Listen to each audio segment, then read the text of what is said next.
But now, we've got two case studies coming up, which I'm sure will be just absolutely fascinating. And first of all, it's my pleasure to welcome from, now I've got to get this absolutely right, Playwrights Studio Scotland. Not what I wrote on your schedules, which was Scottish Playwrights Studio, so do forgive me. Would you please welcome their creative director, Julie Ellen.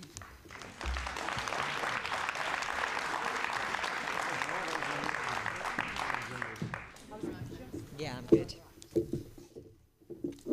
Hello and welcome.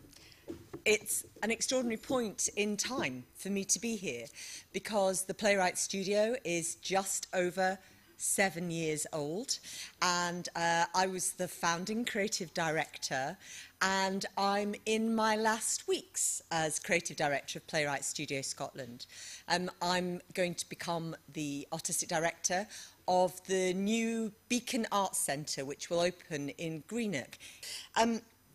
Something that's really important about the number and range of colleges that we have, I think, is brought home to me when listening to Katie's story today.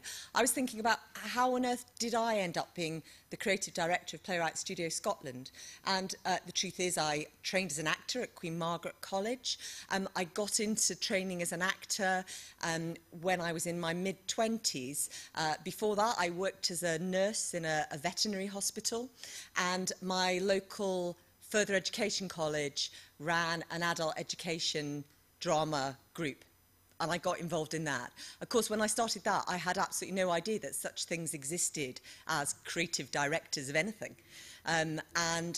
So some of the more obvious skill sets, I think, also are pathways to entering a world, as well as gaining skills, where you can then see other horizons. Thank you, Julie. That was inspirational, and I'm liking that big dog. I went to this gentleman here, Donnie Munro's part of the world, a couple of times as part of the work that we're doing with the network. And I have to say, it is paradise, it is heaven. It's one of the most beautiful places in the world.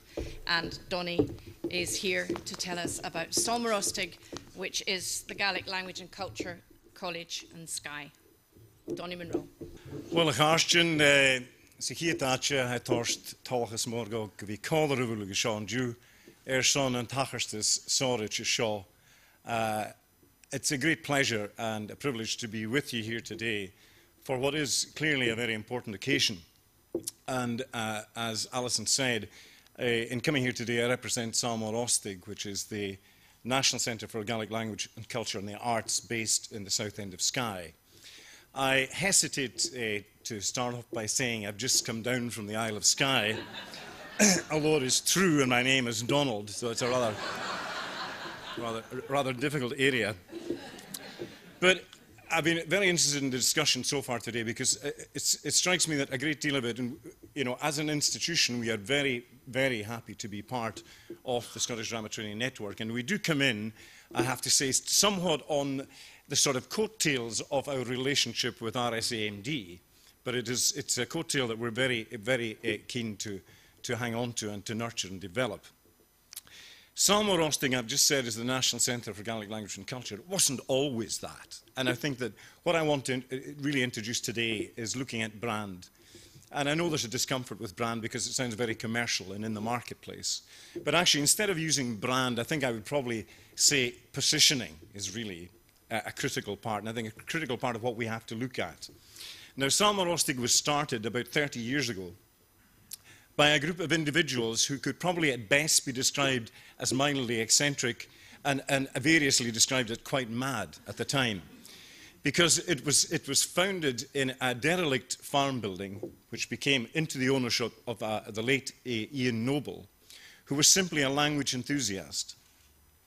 And he and others decided that Scotland and its native language, Gaelic language, needed a centre for higher education. Final point, ambition, creativity. This is a project which we are now leading on in partnership with a community trust, with a Clan Donald Lands Trust, and it's a programme to create the first new village in the Highlands for 100 years. And we're doing it because it needs to be done.